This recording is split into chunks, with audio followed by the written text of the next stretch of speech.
Ce journal vous est offert par le FPI, Fonds des promotions de l'industrie, votre partenaire privilégié pour la réussite de vos projets.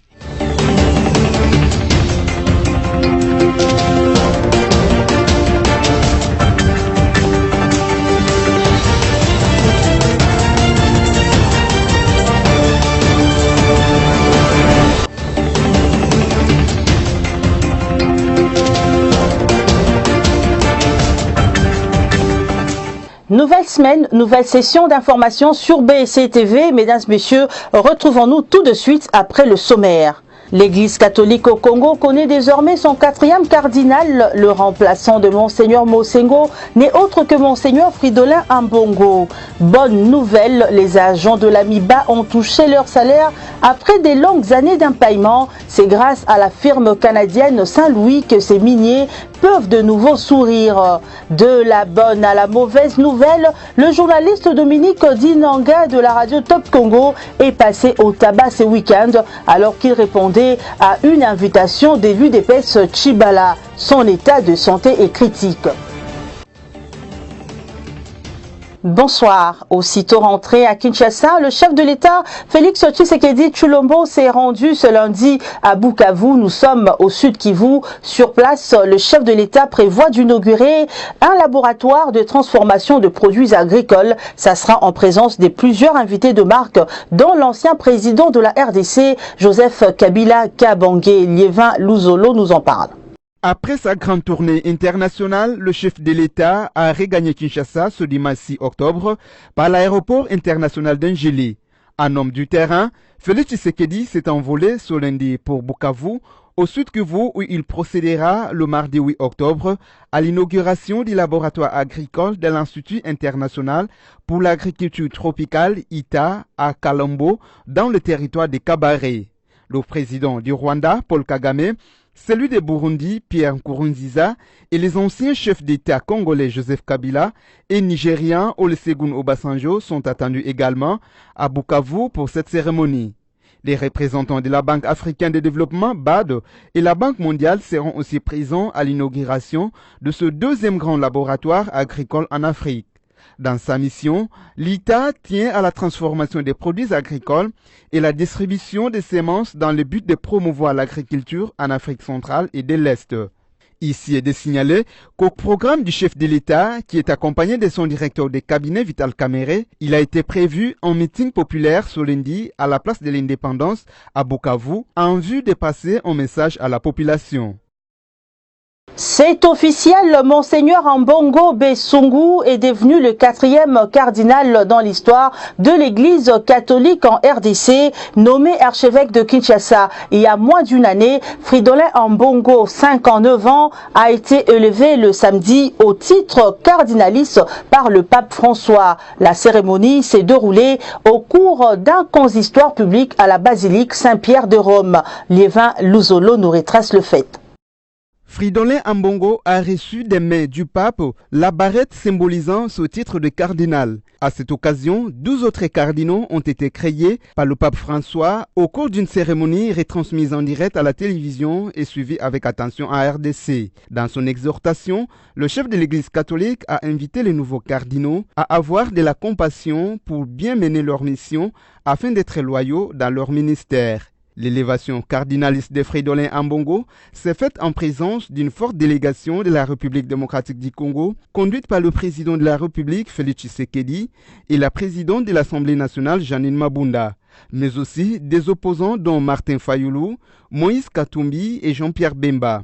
Au cours d'un repas que le nouveau cardinal a offert à la délégation congolaise, Fridolin Ambongo a fait savoir que le rôle de l'Église est de rassembler pour créer la communion autour des valeurs. Il a remercié tous ceux qui ont fait le déplacement des Roms, en tête le chef de l'État, Félix Antoine Tshisekedi Tshilombo. Le nouveau cardinal congolais sera présenté aux fidèles le 17 septembre prochain au stade des Martyrs. Fridolin Ambongo remplace à cet effet Laurent Mosengo Passigna qui a pris sa retraite pastorale. Revenons à Kinshasa, c'est en vue d'exprimer leur indignation quant au problème de dédoublement de partis politiques que le membre de l'FDCA de Modeste Bahati Lukwebo ont rencontré les vice-premiers ministres et ministres de l'Intérieur, Sécurité et Affaires coutumières. Gilbert Kankonde, Josué Kalamba nous en parle. Après sa rencontre avec le président du CNSA, la délégation de l'Alliance des forces démocratiques du Congo et alliés FDCA de Modeste Bahati Lukwebo a rencontré le vice-premier ministre, ministre de l'Intérieur, Sécurité et Affaires coutumières, Gilbert Kankonde, pour exprimer son indignation suite au constat de dédoublement de leur plateforme politique. Pour ce cadre, il n'existe qu'une seule plateforme politique du nom de l'FDCA et c'est celle dirigée par Modeste Bahati Lukwebo. L'autre plateforme, qui s'érige en doublure de l'FDCA de Modeste Bahati Lukwebo, doit chercher sa propre dénomination. Mon ministre de l'Intérieur, on a un problème de dédoublement des partis politiques. Alors, dédoublement, on a essayé les alatés cautionnés. On a fait un dossier à travers le président national AI. Le dossier est allé AFDC allié, combat de la constitution, règlement intérieur, assemblée nationale, journal officiel, nous sommes comme amis, et que AFDC est allié, les alliés sous-gouvernent et un professeur Modeste Bahati Lukwebo. Mikoloyo, batu amite mamabe, bazoluka ba cautionner dédoublement nabiso. Baluka ki basalango sur les plans politiques. Mais tout le monde qui est même à niveau et à l'Assemblée nationale. Yango Tolobi, vice-premier ministre intérieur, lui en tant que garant et bon fonctionnement du parti politique dans le cadre de Canabiso, a fait la Gambouana, de lobby, Makila et Sopana, Nabana, membres qui s'affronter chaque jour, chaque fois, alors que Nibe Kwezawa n'a pas pour garantir, n'a pour protéger Makambouana. Tout à fait autre chose dans ce journal, il s'agit de la paye complémentaire des enseignants relative au mois de septembre 2019 qui a bel et bien débuté ce lundi sur toute l'étendue de la République démocratique du Congo, comme garanti samedi 5 octobre dernier par le directeur des opérations de la Banque centrale du Congo et chargé de suivi de la paye, Placide Kieselo. Reportage. Lundi 7 octobre 2019, la date a été bien mémorisée par les enseignants de l'enseignement des bases en République démocratique du Congo, car c'est à cette date qu'a été programmée la paye complémentaire des enseignants pour le mois de septembre 2019. À en croire Junior Mata, vice-ministre des Finances, 41 milliards de francs congolais ont été décaissés afin que la dite paye soit effective. À travers cette paye, le gouvernement de la République ne fait que concrétiser les engagements pris en vue d'assurer la gratuité voulue effective par le chef de l'État, Félix Antoine Tshisekedi Tshilombo. Pour des motifs d'entretien, la ville de Kinshasa connaîtra pendant 2 semaines de perturbations du courant électrique. C'est par un communiqué que la SNEL vient aviser ses clients. Placide Kieselo nous en fait part. Dans un communiqué rendu public le samedi 5 octobre 2019, la Société nationale d'électricité SNEL a signalé à sa clientèle éparpillée dans les 24 communes de Kinshasa qu'elle a procédé à partir de ce lundi 7 octobre 2019 au retrait d'exploitation du groupe numéro 7 de la centrale Dinga 2 pour entretien. C'est ainsi qu'il sera observé des perturbations dans la fourniture de l'électricité durant 2 semaines dans presque toutes les communes de la ville de Kinshasa. Sur le terrain, les perturbations ont déjà été constatées, notamment au quartier GB dans la commune de Nkalema et ses environs. La SNEL a laissé la place aux groupes électrogènes. Consciente du désagrément dont est victime sa clientèle, la SNEL a tenu à lui présenter ses excuses. Le communiqué précise que cet entretien va s'étendre du lundi 7 au lundi 21 octobre 2019. Vital Kamere n'a pas été proclamé docteur en économie lors de la soutenance de sa thèse à Athènes en Grèce la semaine dernière. Bien que félicité par la présidente du jury, le directeur de cabinet de Félix Tshisekedi Tshilombo devra encore attendre le mois de juillet 2020 pour porter ses titres de docteur en économie. Vous vous demandez certainement pourquoi? Eh bien, Liévin Louzolo vous apporte des éléments de réponse. Suivez. La thèse du doctorat en économie du directeur de cabinet du chef de l'État, Vital Kamere, a suscité une vive polémique au lendemain de sa soutenance. D'un côté, il y a ceux qui estiment que sa thèse a été recalée.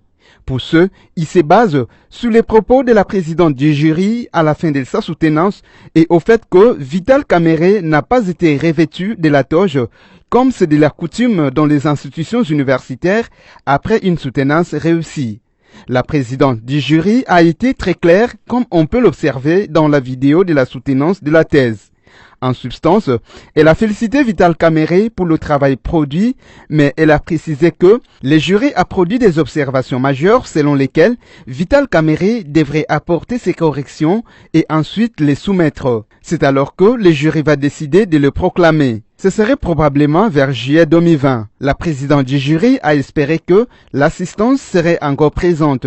Curieusement, le public a confondu les félicitations de la présidente du jury en grande distinction et a célébré en grande pompe, a déclaré Maître Kumbu Kumbu, intellectuel congolais. Giscard Koussema, directeur adjoint de la presse présidentielle, pense le contraire. Pour lui, Vital Kamere a soutenu publiquement sa thèse ce 4 octobre 2019 à l'Université américaine d'Athènes, selon une mise au point qu'il a écrite ce même vendredi dans la soirée. Pour lui, après la soutenance publique, les récipiendaires a obtenu la mention grande distinction avec félicitations du jury. Ainsi, la rumeur selon laquelle la thèse serait recalée est de la pure affabulation des nuisances et un montage grossier de ceux dont l'ascension politique et académique de Vital Kamere fait très mal. Mais ce qui est sûr, se basant sur les propos de la présidente du jury, c'est au mois de juillet 2020 que Vital Kamere pourrait recevoir son diplôme et le titre de docteur en économie. À ce stade, il devra d'abord apporter des modifications dans son travail afin de les soumettre à nouveau au jury.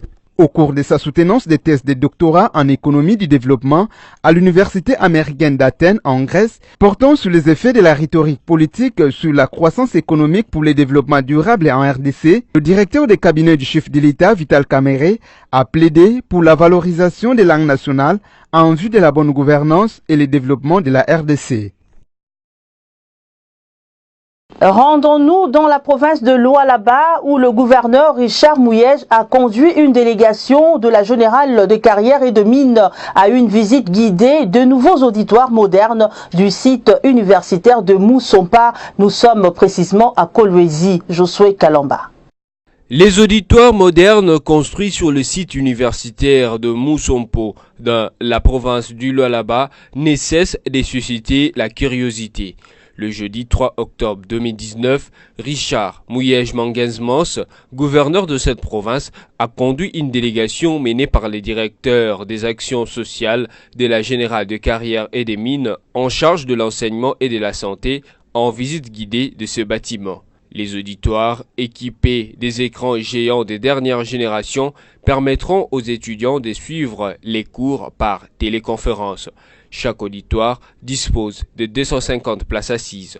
Outre les auditoires, la délégation a aussi visité le cafétéria et le bureau administratif. Conscient que cela exige beaucoup d'efforts, Richard Mouyej reste constant et déterminé à offrir des cadres éducatifs viables à ses administrés. Ce sont deux piliers importants pour réaliser le rêve de l'actuel président de la République, les peuples d'abord. Mais nous avons tenu à faire la synthèse entre deux principes forts. Révolution de la modernité, vous avez vu, et la qualité de l'enseignement. Les peuples d'abord, parce que l'homme est au centre de toute préoccupation. Et pour forger cet homme, c'est d'abord l'éducation. Et puis le maintenir en bonne santé. Nous avons beaucoup de projets déjà enclenchés sur le plan de la santé. Nous aurons l'occasion d'en parler. Et là, nous sommes à l'université. C'est un bloc.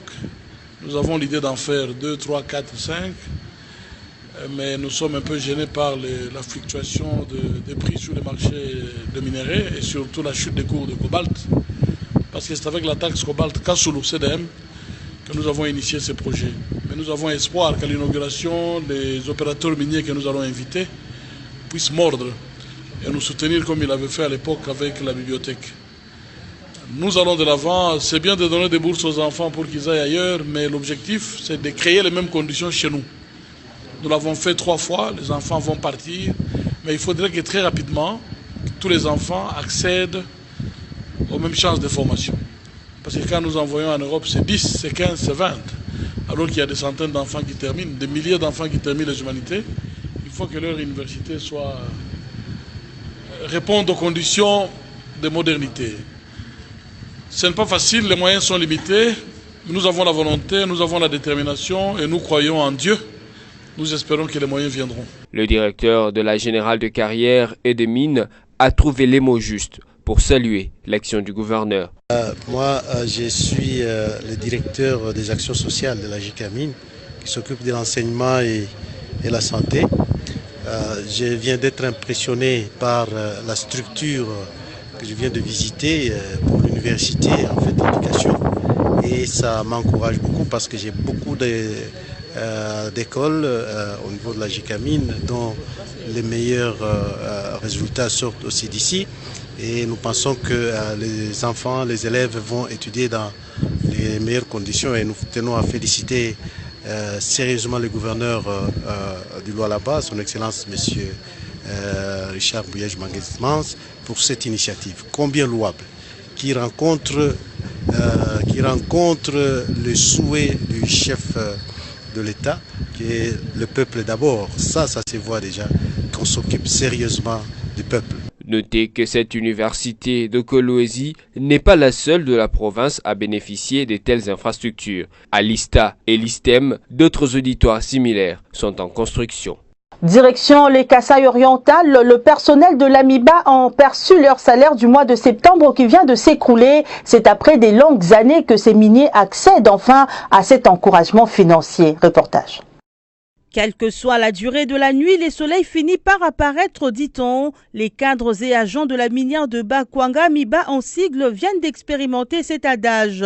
Après de si longues années sans toucher son dû, le personnel de la société d'exploitation minière MIBA a enfin perçu un encouragement financier. Tout est parti d'une opération d'identification biométrique organisée par la firme canadienne Saint-Louis BGM, opération qui a permis à cette firme partenaire de la RDC d'avoir une idée exacte du personnel actif de cette société afin de procéder au paiement de son salaire du mois de septembre qui vient de s'écrouler. Ce geste, bien que considéré comme une goutte dans l'eau dans l'océan, arrache quand même le sourire de bénéficiaires.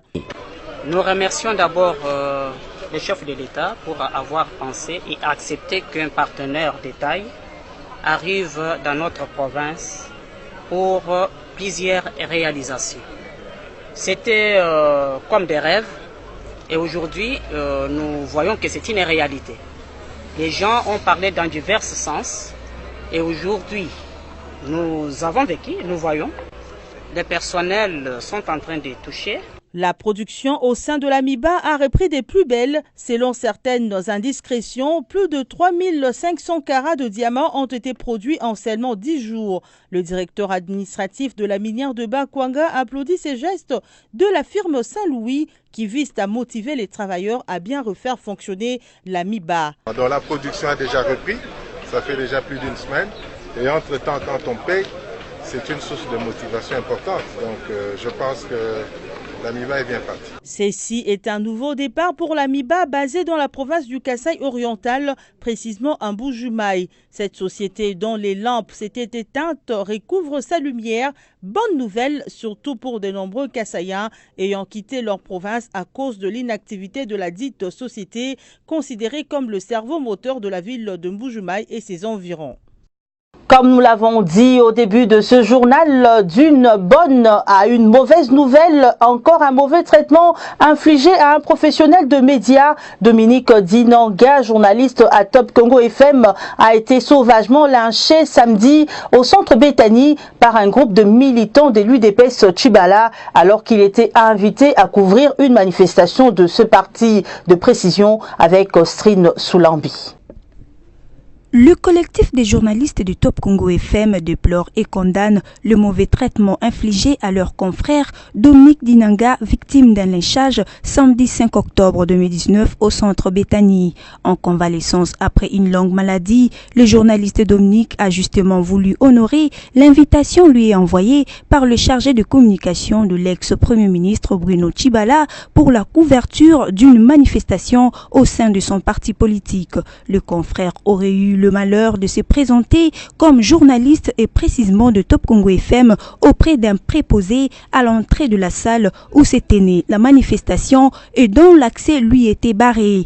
Ayant appris son identité, le militant de l'UDPS Tshibala se sont saisis de lui et l'ont tabassé sauvagement. Joint par la rédaction de BSC Télévision, Dominique Dinanga a témoigné. Au nom de la bonne relation que nous avons toujours eue, c'est pas la première fois qu'on travaillait, voilà. Alors j'ai dit que je dois quand même y arriver. Je suis arrivé sur les lieux et je trouvais qu'il y avait beaucoup de militants de l'UDPS Tshibala, bien sûr. C'était plein vraiment dans la cour et même à l'extérieur, avec des drapeaux en train de chanter comme d'habitude dans des manifestations politiques. Alors j'ai dû m'effrayer le chemin pour atteindre la porte de la salle où s'était née la manifestation. Malheureusement, celui qui était à l'entrée m'a dit que je ne devais pas accéder à la salle. J'ai dit que j'étais là sous l'invitation des organisateurs. Malheureusement, il ne m'a pas laissé passer. J'ai sorti ma carte. Je vais montrer pendant ces temps-là, il y avait déjà des menaces derrière de ceux qui avaient les drapeaux. Voilà, ils criaient déjà « tu ne vas pas entrer au Kotate ». Donc voilà. Alors quand le monsieur leur a dit, celui qui était à l'entrée leur a dit « Aza journaliste et à Top Congo ».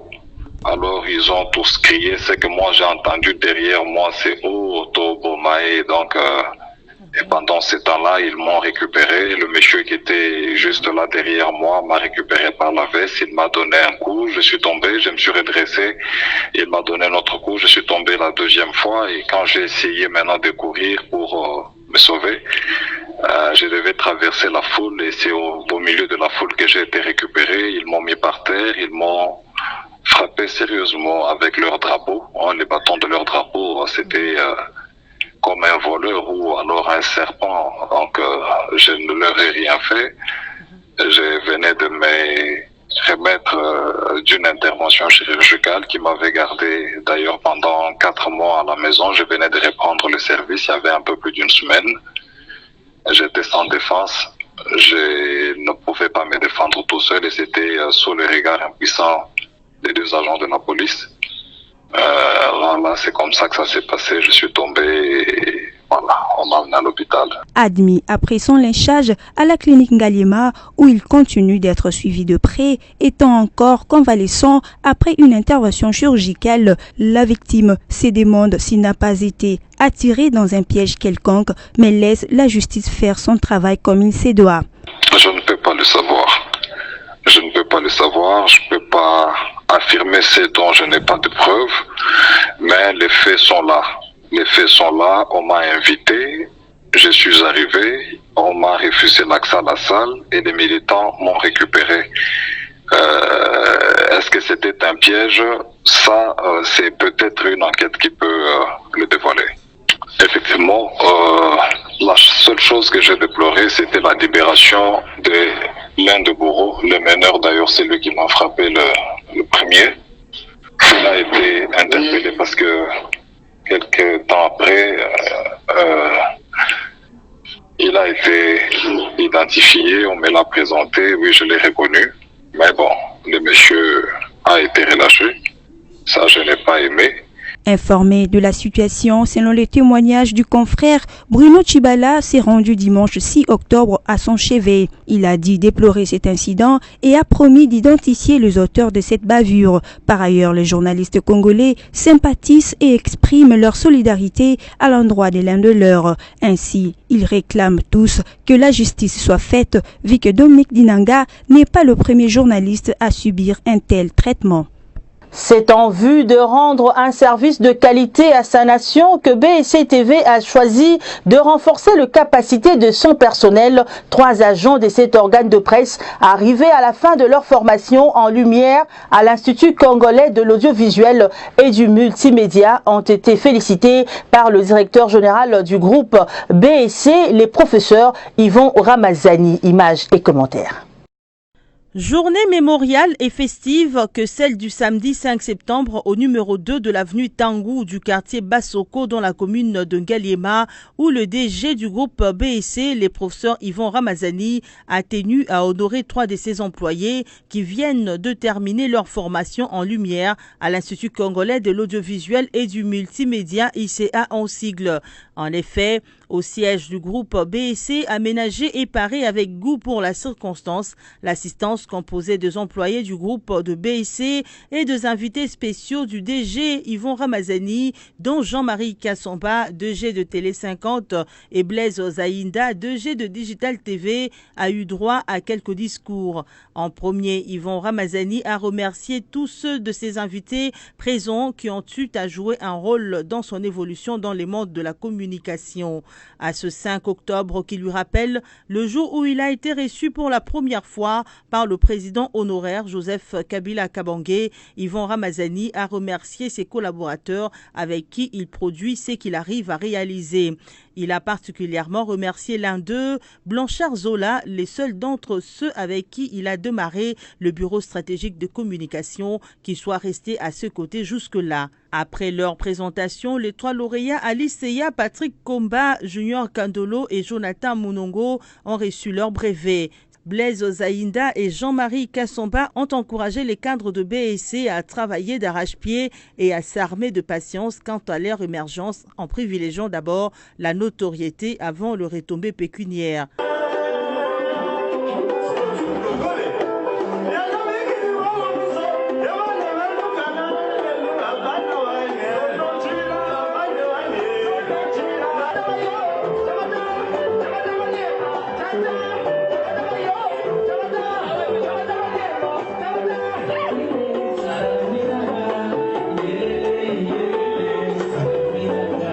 Durant l'ambiance bon enfant qui a caractérisé la cérémonie à l'étape de karaoké, Blaise Zaïnda s'est signalé avec son talent de chanteur à côté de Maria Milagros dans l'orchestre invité pour tenir en haleine les invités.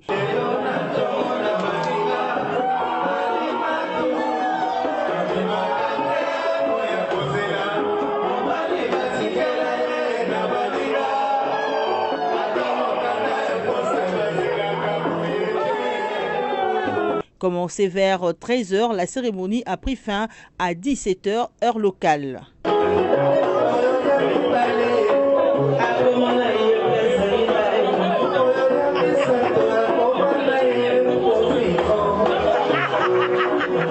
Félicitations à tous les lauréats BSC en lumière. Mesdames, messieurs, ce journal est terminé. La revue de presse vous sera présentée par Josué Kalamba. Mais entre-temps, voici le rappel des titres de cette édition que vous venez de suivre. L'Église catholique au Congo connaît désormais son 4e cardinal. Le remplaçant de Monseigneur Mosengo n'est autre que Monseigneur Fridolin Ambongo. Bonne nouvelle, les agents de l'AMIBA ont touché leur salaire après des longues années d'impaillement. C'est grâce à la firme canadienne Saint-Louis que ces miniers peuvent de nouveau sourire. De la bonne à la mauvaise nouvelle, le journaliste Dominique Dinanga de la radio Top Congo est passé au tabac ce week-end alors qu'il répondait à une invitation de l'UDPS Tchibala. Son état de santé est critique. C'est exactement l'heure de plier bagages, mesdames, messieurs. Prenez ces sourires comme un au revoir.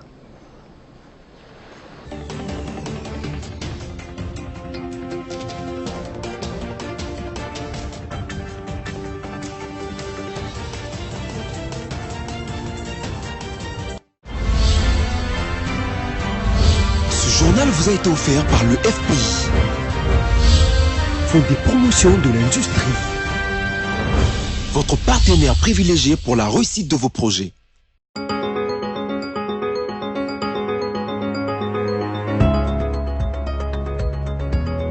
Bienvenue à la revue de presse de ce lundi 7 octobre 2019 sur BSC-TV. Commençons avec les sites d'actualité Congo Virtuel qui titre « Enseignement primaire, les évidences d'une gratuité impossible ». Après l'angélisme de son annonce et les triomphalismes politiques que l'a accompagné, la gratuité totale et immédiate de l'enseignement primaire a montré les évidences de son impossibilité. À la place, le gouvernement a opéré un sage rétropédalage sans cependant dissiper la tempête qui s'est mise en embuscade pour l'échéance décisive de la fin d'octobre 2019. L'année scolaire 2019-2020 ira-t-elle jusqu'à son terme? Du moins pour l'école primaire, nombre de parents se posent sérieusement cette question au regard des contradictions graves qui s'observent dans la mise en œuvre de la gratuité de l'enseignement primaire telle qu'agencée par le gouvernement. D'une part, cette réalité qui relève de la responsabilité incontournable de l'État est instrumentalisée comme un grain politique, tandis que d'autre part, la gratuité qui devait apporter un soulagement pour tous les partenaires de l'éducation suscite plutôt des inquiétudes et des interrogations. Poursuivons cette revue de presse avec Forum des As qui note en grand titre « Au-delà de la polémique sur les multiples voyages à l'étranger, Félix Tshisekedi a l'épreuve de résultats ». Félix Antoine Tshisekedi Tshilombo a regagné Kinshasa hier dimanche 6 octobre vers 10h après un long voyage qui l'a conduit notamment en Belgique et à New York aux États-Unis. 3 semaines en dehors du pays, les séjours euro-américains du président congolais a été à l'Est encore un sujet diversement commenté dans les rues de Kinshasa, y compris sur les réseaux sociaux. Bref, le monde y va dès sa lecture de cette croisade du successeur de Joseph Kabila. Selon que l'on soit partisan ou pas, les sujets semblent être abordés avec autant de passion. Nouveau venu au sommet de l'État congolais, Félix Antoine Tshisekedi Tshilombo a raison de prendre des contrats de très haut niveau et personne ne saurait lui refuser cette prérogative. Il a encore raison de faire les tours de certaines capitales occidentales et américaines quand on prend en compte l'environnement politique de son avènement au pouvoir. Terminons cette revue de presse avec les sites de la radio Kapi qui écrit « Ituri, retour progressif des déplacés et réfugiés de Djougou, chef coutumier ». Les déplacés et réfugiés congolais qui ont fui les atrocités de Djougou retournent en masse dans leur localité d'origine. Ce constat est fait depuis environ 2 semaines par le chef coutumier du territoire de Djougou. Selon eux, ce mouvement retour est dû à la calmie observée dans cette entité et à la présence des militaires dans plusieurs localités. Les réfugiés congolais qui avaient fui en Ouganda retournent surtout dans les localités situées le long du lac Albert. Il s'agit notamment de Chomia, Nyamamba, Café et Mouvaramu. Le chef du groupement de Losandrema en chefferie de Bahema Nord précise que la dernière vague de ce retour est arrivée jeudi dans les localités de Djo et Mbongi. Cette revue de presse est terminée. Merci à vous de l'avoir suivi et à la fois prochaine.